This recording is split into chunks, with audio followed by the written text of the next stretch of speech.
Boxing Truth here. Wanted to talk about this trash article I just saw on Fight Hype by this writer who is somewhat controversial, Paul Magno, whatever the hell his name is. Some wannabe boxing know-it-all. Thinks he knows it all. Thinks he can recognize the skills of fighters. He's has a demographic mindset. Only praises certain fighters based on the color of their skin. Fails to recognize what Jeff Horn did in the Battle of Brisbane. I mean, that in itself, the performance, whether you thought he won or lost, it was significant. It was impressive. And I always recognize the skill of Jeff Horn, even before he fought Manny Pacquiao. I said it in numerous videos before the fight. It was going to be real. It was going to be Manny's toughest fight, possibly in his career, and it was. This fight was tougher for Manny than the Floyd Mayweather fight.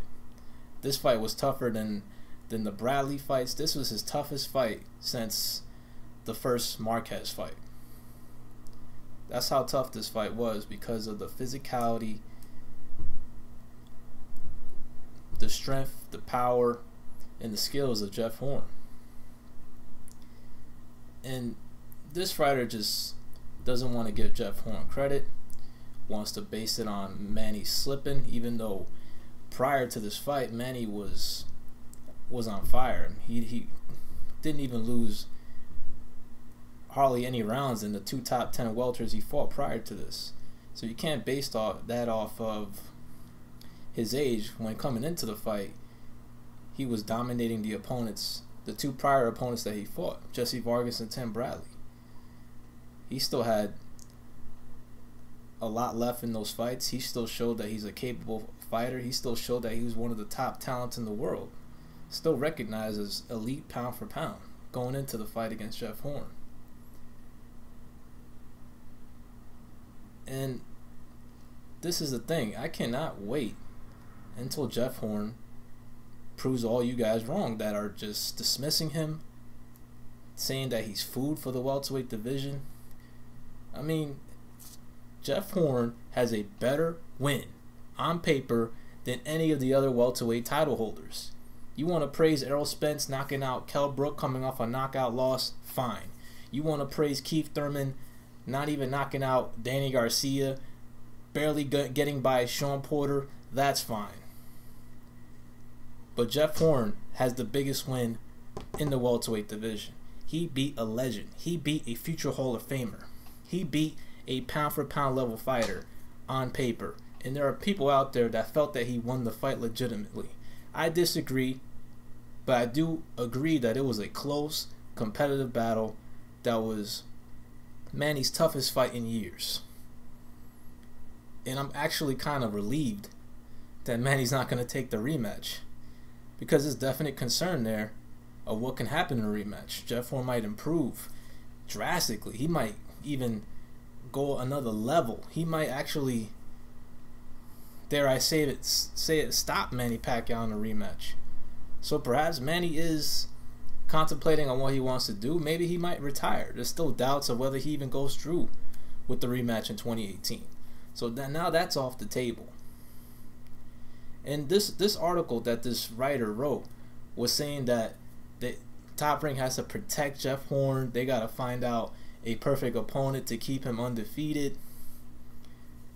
Bro, you're not a matchmaker. You're not at that level. You can't recognize skill. You overrate Keith Thurman and Errol Spence. Let the fighters fight each other to really truly see who's the best out there. Let these three guys fight each other, and let's see who really is the best. That's the only way you're going to find out. You can have your opinion, but don't dismiss Jeff Horn. This guy ain't food in the welterweight division. This is a legitimate top fighter in the welterweight division. According to BoxRec, the #1 welterweight in the world. Those are the facts. And right now, he has a better win than any of those two other welterweight title holders. And he was more impressive in many other fights that Keith Thurman has had, and only the one win that Spence has. Spence was impressive going to England, stopping Kell Brook, submitting him, but he was coming off a knockout loss. He was damaged going into that fight, physically and mentally. And had Spence fought the pre-Golovkin Kell Brook, I'm not so sure that would have been the same result. Because Spence did struggle in that fight, was getting outskilled, and it took an injury for that fight to be turned around in Spence's favor. Keith Thurman, he's had some pretty shaky performances. Hasn't really looked good in some of his fights. Hasn't looked thrilling in a lot of his fights. I'm still waiting for a big-time performance, a one-time performance at the top level for Keith Thurman. Jeff Horn is here to stay, and he is the guy, one of the top guys in Top Rank stable that Bob Arum is pushing to perhaps be a big star. He's got the backing of the Australian government. He's a pay-per-view fighter in Australia, and they don't have to be hand-picking his next opponent. They're gonna choose someone in their stable, obviously. They're gonna choose a recognized name, and they're gonna choose someone in the WBO rankings. That could either be Lucas Matisse, which Jeff Horn destroys. Jeff Horn will make Matisse quit again. I'm pretty sure Golden Boy wants nothing to do with that fight. The matchmakers will tell Oscar, nah, bro. Jeff Horn will whoop this guy. He'll make him quit again, retire him. Go ahead, make the fight. Watch what happens. And Jesse Vargas? You really think Jesse Vargas is going to beat Horn? A basic guy who doesn't have the skill set, the strength, or the power of Jeff Horn. Go ahead, make the fight. Watch what Jeff Horn does to Jesse Vargas. And I cannot wait until he proves you guys wrong. It's gonna take him fighting Terrence Crawford to prove you guys wrong, until you finally recognize the skill of Jeff Horn. And I'll be here saying I told you so, because I was the one that recognized the skill long before any of you guys did. This is Boxing Truth. I'm out.